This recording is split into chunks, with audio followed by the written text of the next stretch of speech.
우리의 3일간의 삶을 지키시고 이 시간 주께 정한 때에 모여 아버지 앞에 온전한 예배를 올려드릴 수 있도록 우리를 예배자로 부르시고 인도하여 주심에 감사드립니다.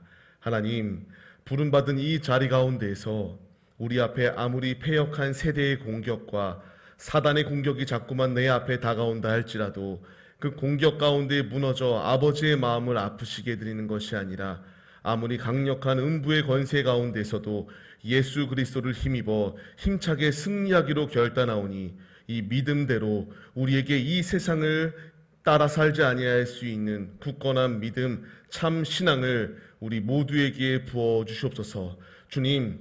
주님이 우리와 동행하시면 아무것도 내 앞에 더 이상 문제는 문제가 되지 않습니다. 나의 모든 문제 해결의 근원 되시는 주님을 신뢰하며 주님의 도우심을 구하며 주님의 은혜를 구하며 전진하는 우리 모두에게 주님께서 은혜를 부어 주시옵시고 아버지께서 주신 충만한 은혜로 모든 패역한 것을 이기고 승전가를 부르며 여호와 니시 아버지의 깃발을 들고 힘차게 하나님의 군사들로서 아버지만을 높여드리는 데 앞장서는 우리 모든 하나님의 지체들 다 될 수 있도록 믿음의 믿음을 부어 주시옵소서. 이 시간 주님께 예배 올려드립니다. 귀 있는 자는 들을지어다. 내가 바로 귀 있는 자가 되게 하여 주옵시고 아버지께서 주시는 말씀에 힘과 용기와 결단을 얻는 거룩한 예배 시간 될 수 있도록 함께하사 성령께서 깨닫게 하시고 성령께서 적용하게 하시고 말씀대로 삶을 살아가는 그러한 참 믿음, 소망이 우리 안에 충만케 성령께서 일하여 주시옵소서. 우리의 모든 예배를 주님께 맡겨드립니다. 함께 하시고 좌정하시고 역사하실 것을 믿사오며 우리를 죄 가운데서 구원하여 주신 예수 그리스도의 이름으로 기도합니다.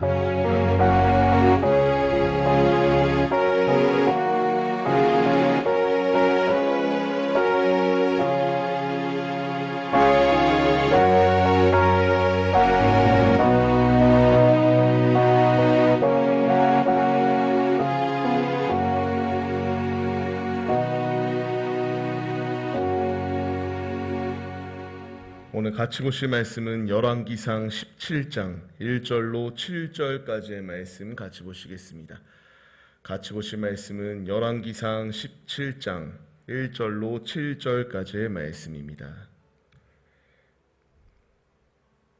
같이 보실 말씀은 열왕기상 17장 1절로 7절까지의 말씀 같이 보시겠습니다.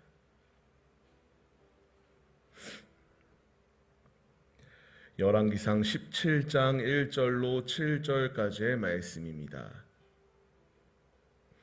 못 찾으신 분들은 화면을 참고해 주셔도 됩니다. 우리 같이 한 절씩 교독하시도록 하겠습니다. 제가 먼저 읽겠습니다. 길르앗에 우거하는 자 중에 디셉 사람 엘리야가 아합에게 말하되 내가 섬기는 이스라엘의 하나님 여호와께서 살아계심을 두고 맹세하노니 내 말이 없으면 수년 동안 비도 이슬도 있지 아니하리라 하니라. 너는 여기서 떠나 동쪽으로 가서 요단 앞 그릿 시냇가에 숨고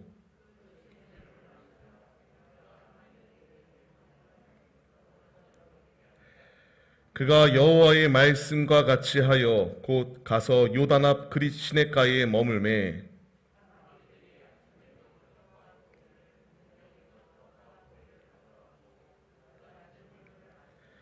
같이 읽겠습니다. 땅에 비가 내리지 아니하므로 얼마 후에 그 시내가 마르니라. 아멘. 할렐루야. 오늘도 예배 자리 가운데 모이신 성도님들 주님의 이름으로 환영하고 축복합니다. 오늘 같이 나눌 말씀의 제목은 우리의 삶을 주님께 맡기세요라는 말씀의 제목 가운데서 은혜를 나누려고 합니다. 오늘도 이렇게 예배 자리 가운데 모이심에 정말 환영하고 축복합니다. 우리 한번 앞뒤 좌우로 보시고 이렇게 인사할까요? 당신은 하나님의 최고의 걸작품입니다. 같이 한번 인사해 보겠습니다. 앞뒤 좌우 보시고 이렇게 인사하십시오. 당신은 하나님의 최고의 걸작품입니다. 예, 감사합니다. 이 고백처럼요, 우리 모두는 하찮은 존재는 단 한 명도 없습니다. 하나님께서 창조하신 최고의 걸작품, 최고의 주인공으로 사용하시는 분이 우리 아버지세요. 세상 사람들의 기준에서 보게 되면요, 이렇게 걸작품이라고 불리움을 받으려면 무엇인가 그 역사의 한 획을 그은 위인들이나 뭐 굉장한 부호를 가진 자들이나 그런 사람이나 걸작품이라고 불리울 수 있습니다. 그러나 하나님께서 만든 창조물들, 피조물들은 그 어떤 것이 되었던 하찮게 아무런 의미 없이 만들어진 것이 아니라 하나님께서 최고의 작품으로 우리 한 분 한 분을 창조하셨다라는 것을 우리는 잊어서는 안 된다라는 것입니다. 우리는 오늘 말씀의 제목과 같이 주님께 삶을 맡겨드리는 삶이 무엇인가에 대하여 말씀을 나누려고 합니다. 정말 안타까운 것이 있다면요, 우리는 너무나 하나님께서 내게 주신 것이 많음에도 불구하고요, 그 주신 것에 대한 감사와 막 고백이 넘치기보다 더욱더 많은 것을 원하는 것이 우리의 삶의 모습임을 바라볼 수가 있게 됩니다.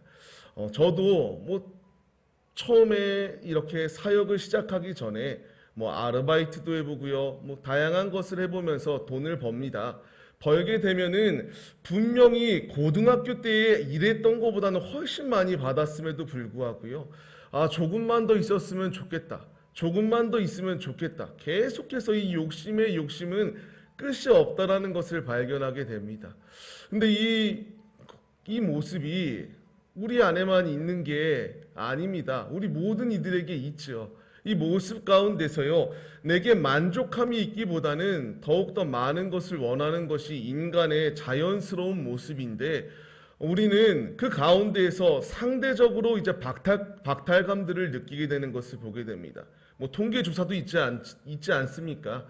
이렇게 발전하고 잘 사는 나라의 행복 지수가 높은 것이 아니라 오히려 제3국이나 좀 못 사는 그러한 나라의 사람들이 오히려 더 행복 지수가 높다라고 있는 것처럼요, 우리가 가진 것이 있으면 있을수록 더 만족과 기쁨이 있기보다는요, 더 많은 것을 쟁취하기 위해서 힘쓰는 것이 우리의 모습임을 발견하게 됩니다.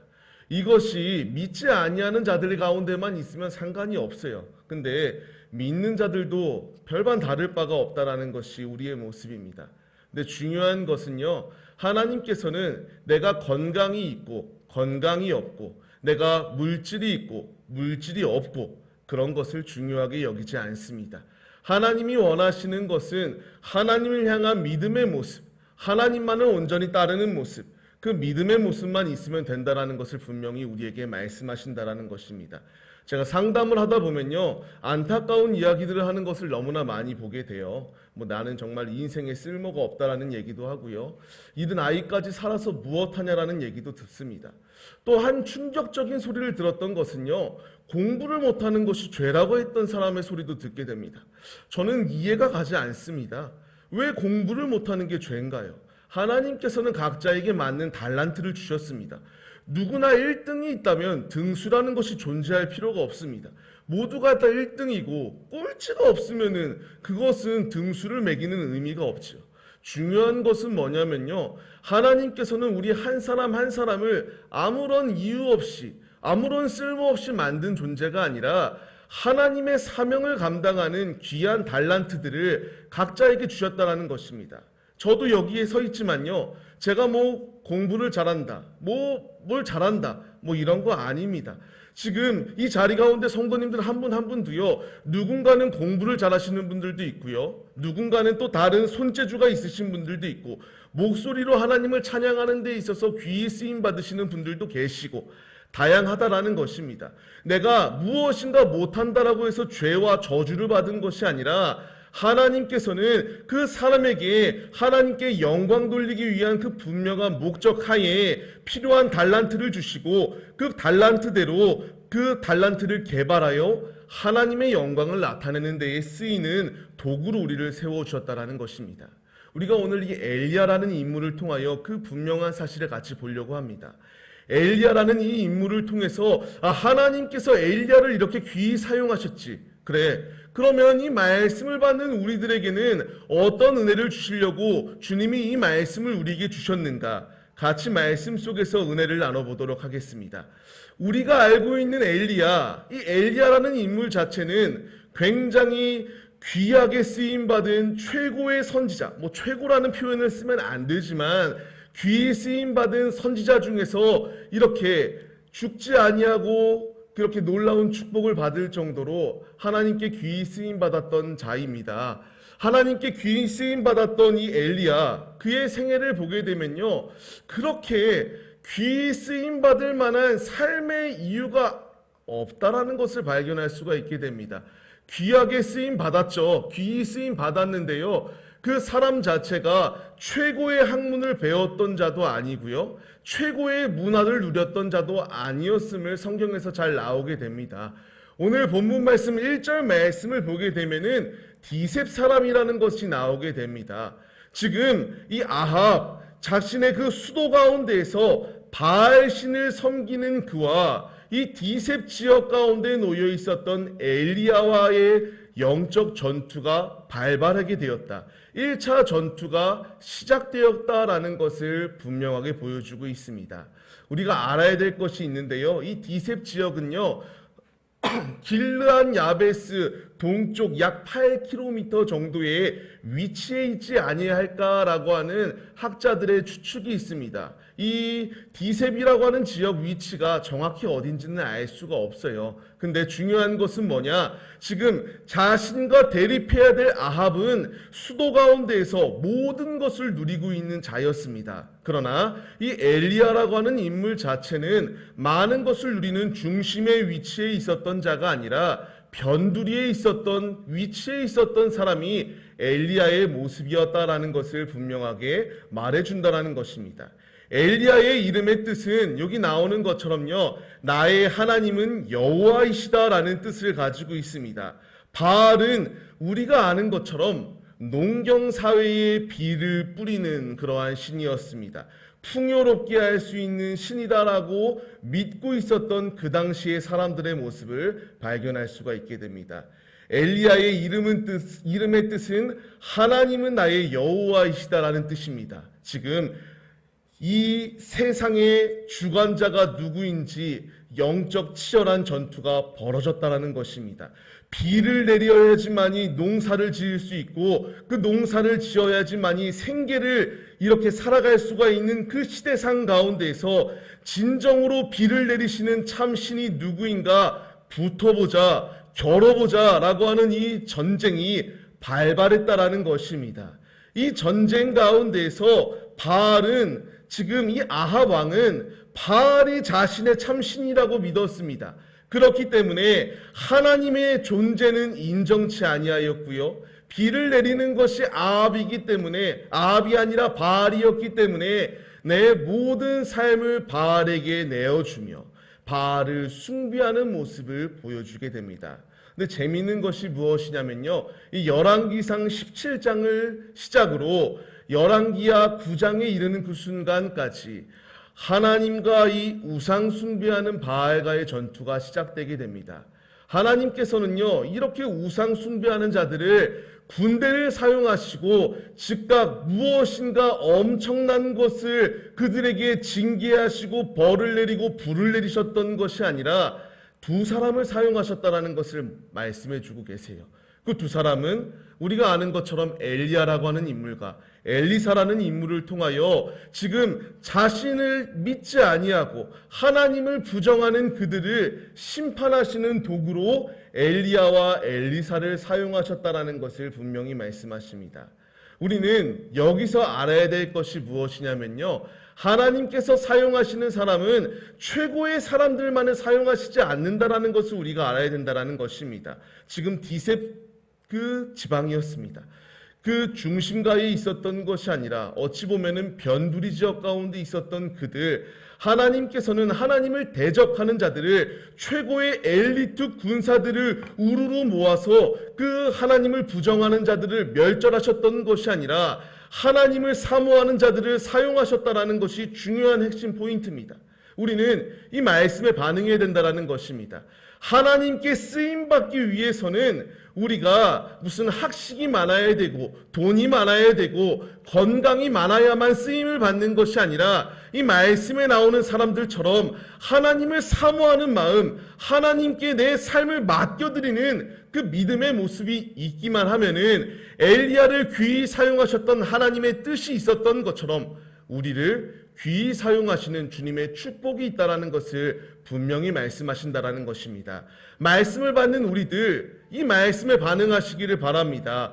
거듭 강조하는 것처럼 하나님께서는 모든 것이 완벽한 자를 사용하시는 것이 아니라 아버지께 마음을 드리고 아버지를 위하여 살기로 결단하는 자를 사용하신다. 이 분명한 사실을 알았다면 이제 우리가 주님을 알아가는 데에 더욱더 힘쓰고 주님의 뜻에 순종하는 이 엘리야와 같은 믿음의 모습이 우리에게 있어야 된다는 것입니다. 지금 이 아합 왕에게 가서 너가 이와 같이 행동했지 이제 비가 내리지 아니할 것이다. 3년 6개월 동안 비가 내리지 않았거든요. 지금 이 아합 왕에게 가서 야 바알은 가짜다. 참신이신 여호와 하나님이 이제 함께 하셔서 명하시지 아니하면 비가 내리지 않을 거야 라고 하는 이 외침은요, 죽음을 각오하지 않고서는 불가능한 것이었습니다. 왕 앞에 가서 항명하는 것이기 때문에 이와 같이 담대하게 외친다는 것은 죽음을 불사하지 않고서는 불가능한 상황이었다라는 것입니다. 엘리야는 무엇이라고 말하나요? 성경 말씀을 통하여 아버지가 말씀하시는 대로 행하였습니다.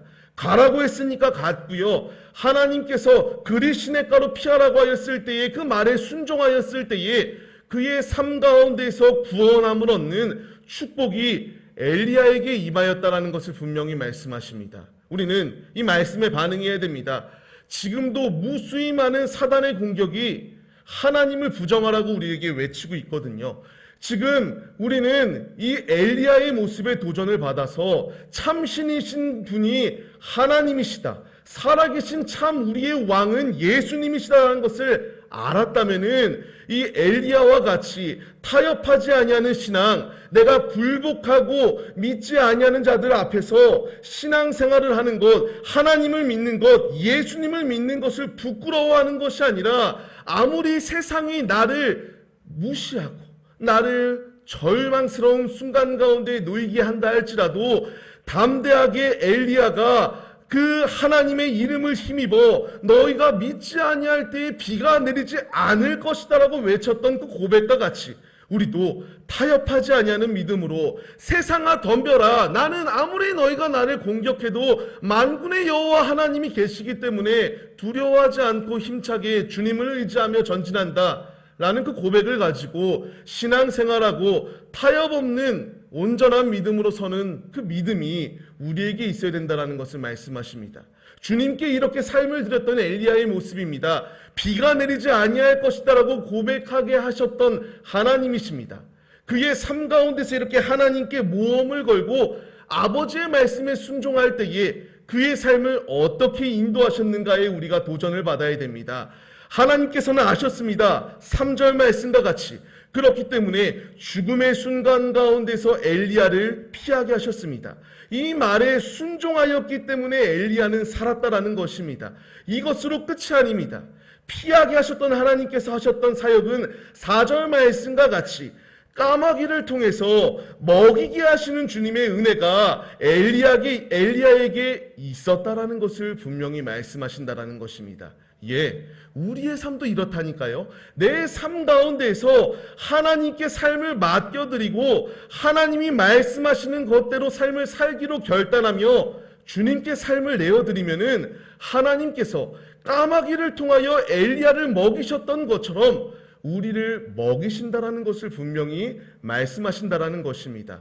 예, 앞서 말씀드렸습니다. 우리는 하나님의 최고의 걸작품이다라는 것을 말씀드렸지요. 근데 우리는 그 걸작품임에도 불구하고 받은 것들이 있음에도 불구하고요, 부족하다고 자꾸만 여기는 것이 우리의 모습이에요. 근데 주님께서는 내가 죄와 이렇게 굴복하고 결합하는 것이 아니라 하나님을 의지하여 담대히 세상과 싸우라고 말씀하시거든요. 근데 그 싸움 가운데서 분명히 내게 위기의 순간이 다가옵니다. 그 위기의 순간 가운데에서 내가 아버지께 순종하고 아버지께 삶을 내어드리기만 하면은 아버지께서 피할 길을 내실 뿐만 아니라 아버지께서 나를 먹이시기 때문에 근심과 염려 가운데에서 어찌해야 될까 우리가 염려하는 것이 아니라 아버지께 삶을 맡겨드리기만 하면 주님의 일하심, 주님의 역사하심이 우리의 삶 가운데 있다라는 것을 분명히 말씀하신다라는 것입니다. 말씀을 받는 성도님들, 우리가 이 말씀에 반응해야 된다라는 것입니다. 지금도 무수히 많은 패역한 세상은 우리를 공격해 오거든요. 지금도 교회에 나오지 말고 잠깐만 하나님을 부정하라고 우리를 유혹하거든요. 근데 이 유혹에 넘어지지 말고 우리가 주님께 온전히 삶을 맡겨드리고 말씀에 순종하기만 하면은 엘리야를 피하게 하신 주님께서 엘리야를 먹이시는 것처럼 우리를 먹이시고 피할 길을 내시고 은혜로 우리의 삶을 지키신다라는 것을 분명히 말씀해 주시고 계신다라는 것입니다. 우리가 이 말씀에 반응하자고요. 이 말씀에 순종하자고요. 지금 내 삶 가운데서 힘들 수 있거든요. 어려울 수 있거든요. 근데 제 삶 가운데서도요, 주님의 도우심을 구하니까 주님, 내 힘으로 안 된다라는 것을 인정하고 아버지께 살려달라고 말하니까 아버지께서 까마귀를 통해서 주시더라고요. 그 까마귀가 사람일 수도 있습니다.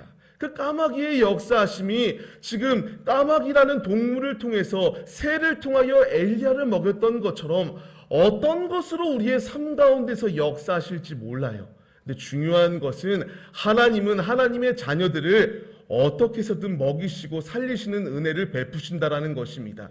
근데 이 말씀 7절 말씀을 한번 보시기 바랍니다. 하나님께서 그 까마귀를 통하여 먹을 것을 먹이셨거든요. 근데 이제 비가 내리지 아니한다라고 선언하였기 때문에 비가 내리지 않아서 그 시냇가가 이제 또 마르게 되는 상황이 주어지게 되었습니다. 여기서 말하는 것은요, 하나님을 우리가 택하고 하나님의 길을 걸어가다 보면요, 그 까마귀를 통하여 일한다라고 말씀드렸습니다. 그 까마귀를 통하여 일하는데 그것이 나에게 있어서는 좋은 것으로 일할 수도 있지만 내가 건강을 잃는 것을 통하여 하나님의 뜻을 알게 하실 경우도 있고요.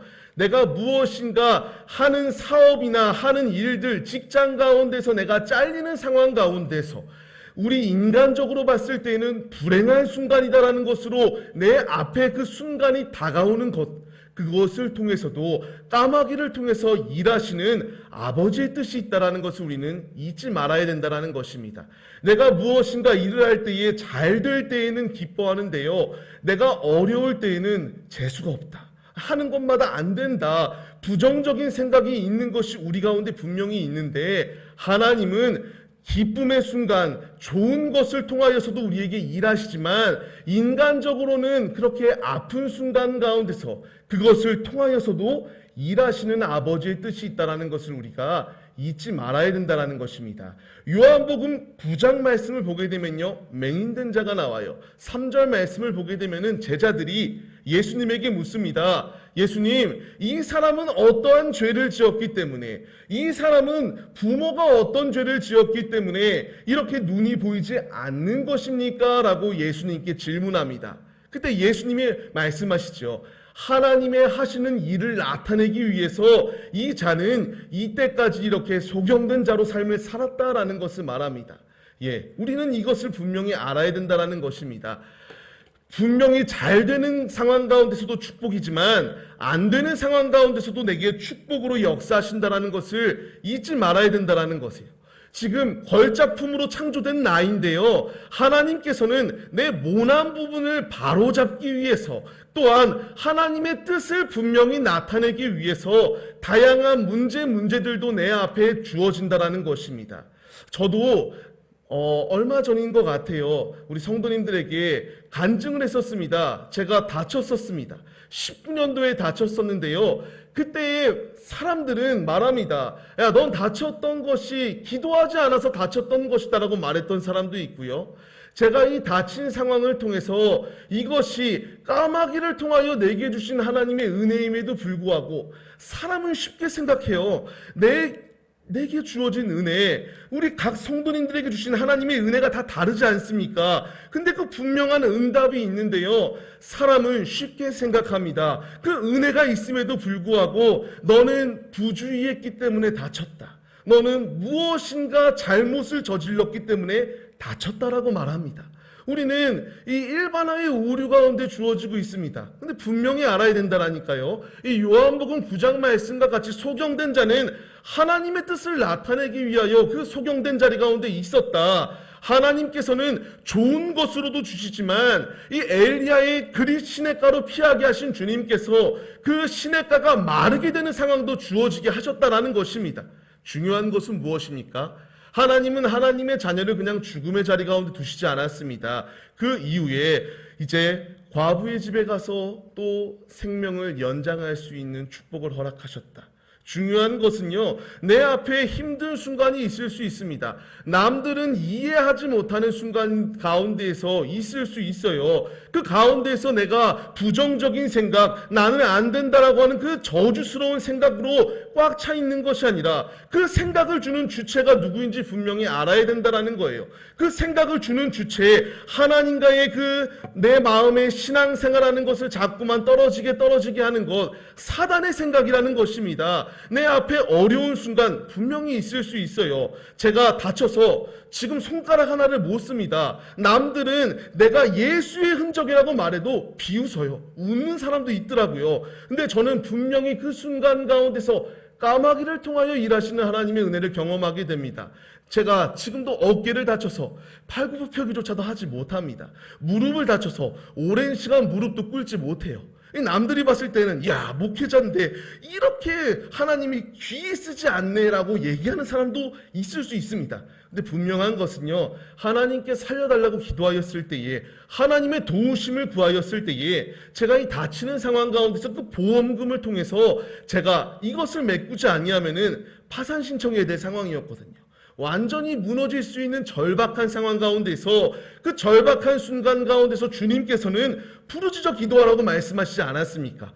기도할 때에 하나님께서는 엘리야에게 이렇게 피할 길을 내셨던 것처럼 제 삶 가운데서도 그리 시냇가를 예비하셨고 하나님께서 까마귀를 통하여 살 수 있는 길을 여셨다라는 것입니다.